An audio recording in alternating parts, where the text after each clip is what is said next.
कुछ लोगों को सिर्फ मुआफ किया जा सकता है, फिर ना ही उन पर एतबार किया जा सकता है, ना ही दिल साफ किया जा सकता है।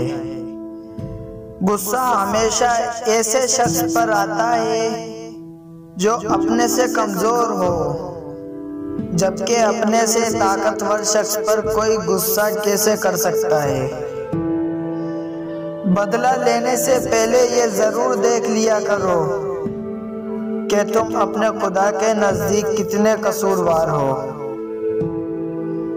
दो अमाल ऐसे हैं जिनका सवाब कभी तवल्ला नहीं जा सकता, एक मुआफ करना और दूसरा इंसाफ करना।